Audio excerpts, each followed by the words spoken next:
Welcome back to Under Oath. Welcome back to Under Oath. Whether it's in front of the camera or behind it, you're going to enjoy his work. Welcome actor, director, and producer, Peter Facinelli. Peter, how you doing? How are you, sir? Good to see you. Good to see you. Early morning in LA? Where are we? No, not too bad. I was doing a radio tour, so I've been up since 6. I've been up for 2 hours so far. Yeah, so I probably on the tail end of this. Why don't you tell me about your new movie, On Fire? Yeah, On Fire is coming to VOD tomorrow. That's November 14th. You could get it on the regular places, iTunes or Amazon or any place you want to rent it or buy it, cable. So I play a dad who's trapped in a wildfire with his family, and it's in the beginning of the movie, this dad is trying to make ends meet. He's got a son going off to college. He's got an 8-month pregnant wife played by Fiona Dourif, and then this fire breaks out, and it's kind of a cautionary tale too, because he doesn't think it's that close. He thinks it's far off in the distance, and then with the twist of a wind, it shows up at his doorstep, and it's a little too late, and they have to survive the night. And so going through this experience, I think my character realizes just how important family is, and that if he has family, he has everything. And all those minor stresses that he started out with, all those major stresses he thought were so important become minor by the end of the movie, when you're just trying to survive the night with your family. But what I enjoy about the family and the movie in particular is that this movie really is about family. It's about a family coming together to overcome something, and that's a universal tale, I think. I remember watching some of the trailers for it, and I'm like, and I don't want to laugh because we have hurricanes here in Florida, and Yeah. I'm watching this guy hose down his house, and I'm thinking to myself, yeah, that's going to solve that issue. I'll tell you, that's one of the things that actually helps, because the embers float, right? So when your house is wet down, it doesn't grab. It won't. It helps in that sense. So like there are ways you could fireproof your house just by clearing brush or wetting down your lawn and wetting down your house, because if those embers land, it's harder to pick up, and so those spot fires don't start up. So it actually could help. If you look at the Hawaii fires, there's a lot of homes where all of a sudden, like, you look at the map and there's one house in the middle of this, everything else is burnt except for this one house, or everything's burnt over here except for this other one house. You're like, how did those survive? And it's just because they cleared their brush, or they wet down their lawns, or they wet down the house, and it didn't catch. So a garden hose might actually be the savior in situations like this. Good. I wouldn't stick around long enough to test it out, though. I mean, that's one of the things this movie, kind of hits home. When you get that alert, go, because too many times people are like, oh, it'll be fine, or, and it's not. It's better to be safe than sorry. Yeah, that's always it. Now, you own your own production company, so you have to choose between certain projects. What calls to you? You're probably getting hundreds of scripts. What is the one thing where you go, okay, the rule number one, it has to do this for me? Well, I don't know if there's a steadfast rule. It's just you kind of read it, and do you connect with the story? Do you connect with the characters? Is this a story worth telling? My biggest litmus test for as an actor is always, and it's served me well, has always been, am I going to be excited on my ride to work in the morning? And if I can answer that as a yes, then that is one of the determining factors for me to take the role as an actor. Because I've had movies that make an offer, and they offer me a lot of money, and I'll turn it down, and my agents are like, well, why can't you do it? And I said, well, I just don't feel like I'd be excited to do that role or to play that part, and I'd be doing a disservice if I ended up taking that and not putting all of my creative energy into it. And they say, well, can't you get excited because the paycheck's really good? I say, it doesn't work that way. But honestly, that served me well as an actor, because when people say, what's your favorite role you've ever played, I can honestly say all of them. Because every time I've gone to work in the morning, I've been just as excited for that one movie than the other. I can't control whether people run to the theaters and everybody goes to see it, but I can control whether, if I'm excited and I know I'm going to be passionate for the day ahead of me, then I know I'll put everything into it, and this script stuck out for me because when I read the script, there was so many in the news. There was every other week seemed like there was fires happening in the news, and so I thought, well, this is an interesting story that tells the perspective from the victims side and shows what they actually have to go through. It's based on true events, and I love the idea of this family coming together to overcome something, and it really has some really beautiful takeaways.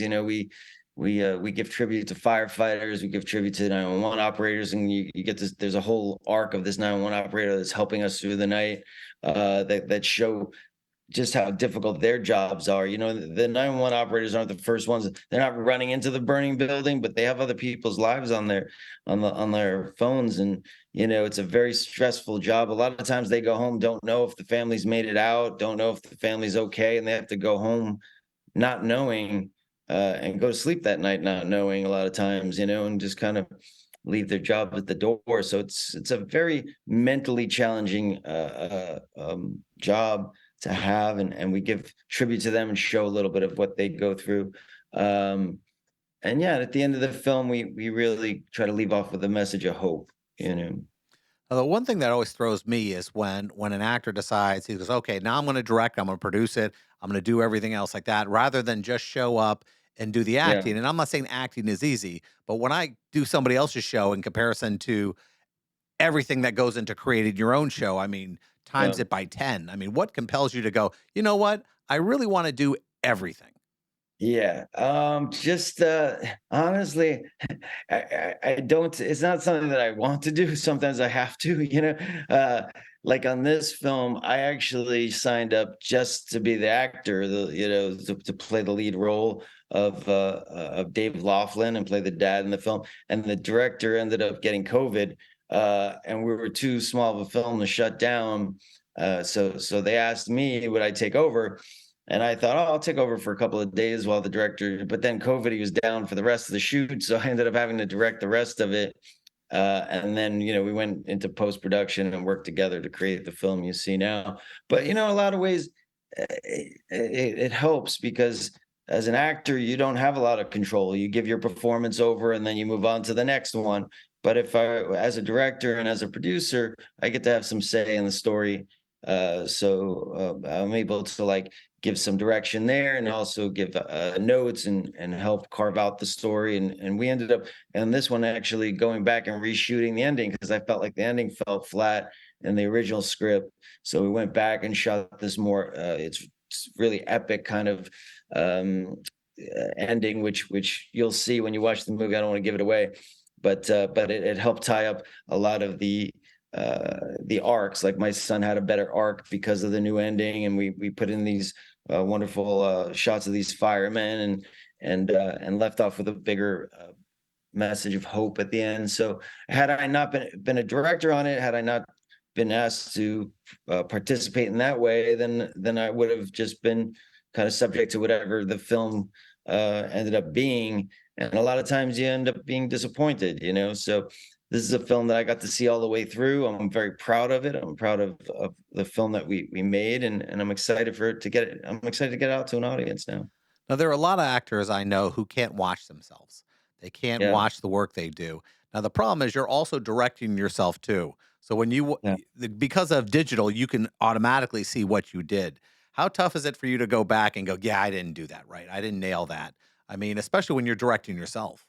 Yeah, I mean, no one knows themselves better than you, right? So like for me, there are actors that can't watch themselves. I have to kind of compartmentalize that. So it's like as a director, I'm watching the overall scene, how I fit into the story. Because so many actors are just kind of focused in on their performance, their work.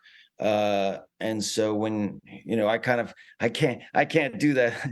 I have to kind of look at it as a whole and kind of look at the whole story and then how I'm fitting into this cog into the bigger wheel. And so I know like I said, you know yourself really well. So I can watch something and go, that sucked because I know like just watching myself and knowing myself. Also, you get a feel for it. A lot of times I don't have to watch because I can feel if it's right. Um, and if I'm not sure, I'll watch it back quick. But when you're directing, you don't have a lot of time to go back and watch every take. So a lot of times I go by feeling. I think I've been doing it long enough to know when it feels right and when it doesn't. You know. Now, you've done a lot of films, you've done a lot of TV, and I was actually it's kind of funny when I found out I was going to interview you, I was kind of amused by it because I had just watched your I believe it was a 10 or 11 episode arc on a show called SWAT. Oh yeah, And yeah. they were Mm. it was weird because at first I had a feeling they go, are they making him a villain? Are they making him a weird love interest? But they didn't do that and they let you leave with dignity and it was a very clearing thing. It wasn't like you were a hero or a villain. You're just like a Yeah. guy doing his job. I mean, when you see a television arc move like that, does that change on a weekly basis for you, or do you go, okay, now I know what they're doing with my character? Yeah, on that one, I really didn't know what they were doing. I was like, because they kind of teased like I was gonna maybe be a love interest, and then they didn't, and then they were gonna go off in another direction, and then they didn't, and so I just kind of a lot of times, like with that in particular, like when you're a producer or directing it, you have some say and you have some thoughts, and when you're an actor, you just kind of come in, you do your thing, and especially on a show like that where I'm just guest starring, you come in, you do your job, and you go home, and you leave it to them to kind of carve out the bigger story. So I was kind of getting the script, wondering myself where it was going a lot of times, you know. Yeah, I had that same feeling too when I was watching it because, I appreciate your work and I'm going, what are they doing with him? And it Yeah, was this weird thing. Well, he's a hero, he's a villain, no clue. But at least yeah, they let you leave with dignity. It wasn't like, yeah, okay, we killed him off at the end. yeah, They can always come back. Now, I had read this thing, and I don't know if it's accurate or not, that while doing Nurse Jackie, you were also doing the Twilight movies at the same time. yeah. Yeah, I was shooting Nurse Jackie. It just worked out that way. I mean, for a couple of years straight, they would just kind of end up going at the same time. So I was fortunate enough that they would work it out where I would go and shoot like a week on one and then fly to Vancouver, and I would shoot like 4 or 5 days there, and I'd fly back to New York and shoot a couple of days there, and then I'd dip into LA, see my kids, and then I was doing this weird triangle from like Vancouver, LA, New York. I was living on airplanes for a while. I knew all the flight attendants' names. It's funny because they were like, "You fly more than we do." How does that even I mean, I know I appreciate the job, I appreciate the opportunities, but eventually you're just like going, God, can I get like a week? Can I get I mean, what do you do to like go, okay, I need 3 days to breathe? Gratitude. I mean, when you're an actor and you're between jobs, all you're doing is wanting to get to work. So when you're an actor and you got two jobs, it's the best thing. You're having the best time of your life because you're like, not only do I have one job, I have two. uh, and they were really two good jobs too. So, and I was having a blast on both of them. So, uh, honestly, I just kind of rode the adrenaline wave, because uh, I remember once talking to my agent, and I was between jobs. Thank God it's the weekend. I said, it's the weekend every day for me. I want a Monday. Get me a Monday. How is that I So mean, how is that conversation, when you're in between jobs and you're waiting on the next one as an actor, it just makes you nuts. I mean, yeah. are you calling the agent? Are you just, hey, Bob, I've been at home a little longer than I'd like to be. I mean, how is that relationship even No, working out? you could, but it doesn't really. It's not like Bob's sitting on five movies or offers that he's not calling you on. So you just got to be patient and know that they're doing the best they can, and you're doing the best you can, and you find other things to keep you busy. I remember one time I built a whole swing set for my kids, like a giant swing set from scratch. It wasn't like a kit where you buy the kit, put it together. It was like 2x4s and screws, and I spent about 3 months building that, and that gave me something to do between jobs. But I remember working with an actor once. He's an established actor, and he said, I said, what are you working on now? He said, no, I'm on vacation. I'm taking time for myself. And I said, oh, that's nice because when you get to a certain level, when you're between jobs, you don't say I'm out of work. You say I'm taking time for myself, which is really nice. So now I say I'm taking time for myself. That's how that works for me. Now, you have 4 kids. There's Yeah. gonna be a time where, some of them have seen some of your work, some haven't. If you were hoping they would see one piece of work, body work you did, what do you think that would be? Wow. Um, wow, that's a tough one because I think because of my litmus test, I kind of have passion for each project that I do.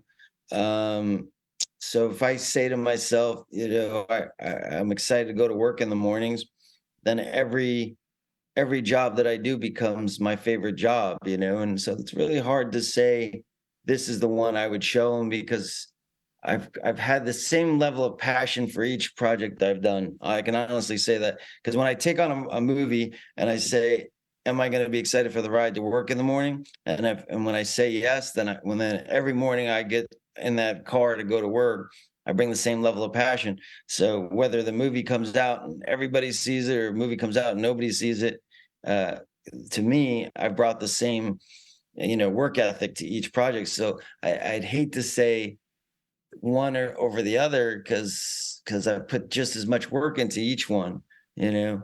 Um, so yeah, I mean, I could say Twilight because that one is like so world renowned, but there are other obscure works that I've done that I feel just as proud of, Now, my daughter wants to become an actress. She's and the Yeah, therapy I need.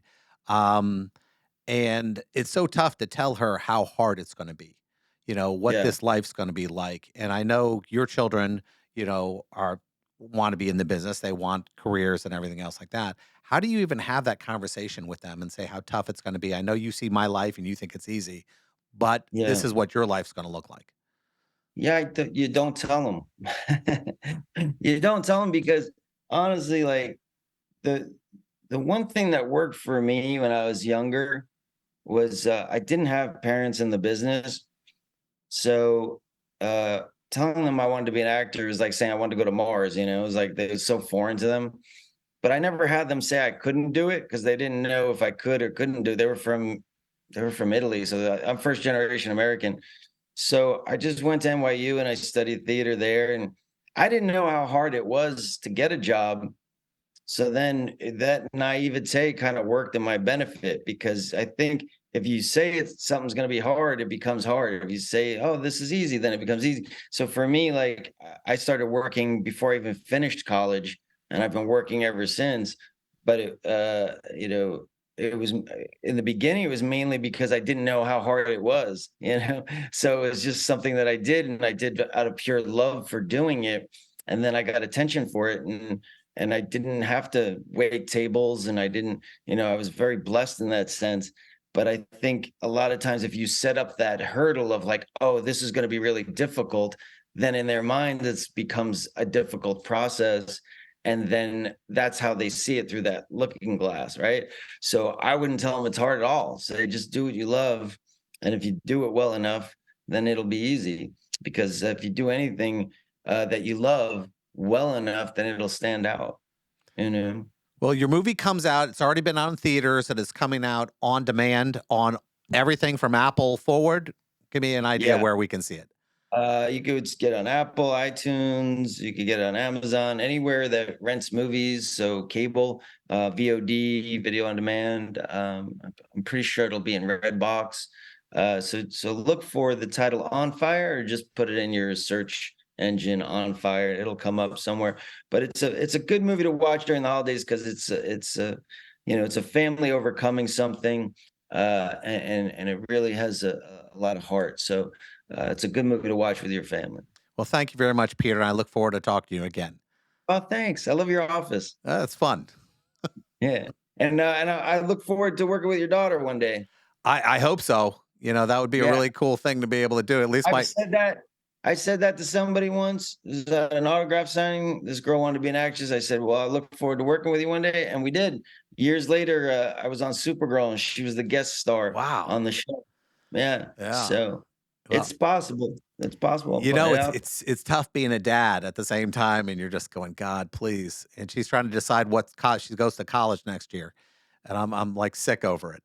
But Well, I'm here's the looking thing. for it. I would say, let you gotta let them do like my parents, they kinda had a hands-off approach because they didn't know any better, so they just left me to do what I love, you know what I mean? So, your daughter's gonna do great, she's gonna do fine, she's gonna figure it out, it's her journey to figure out. If you just support her, and this is one dad talking to another dad, and just let her, figure it out, because whatever mistakes she makes is gonna lead her to the right path, there are safe jobs that end up not people aren't as happy with, and at the end of the day, happiness is everything. My parents, they're interesting because they my mom's never phased by what I do.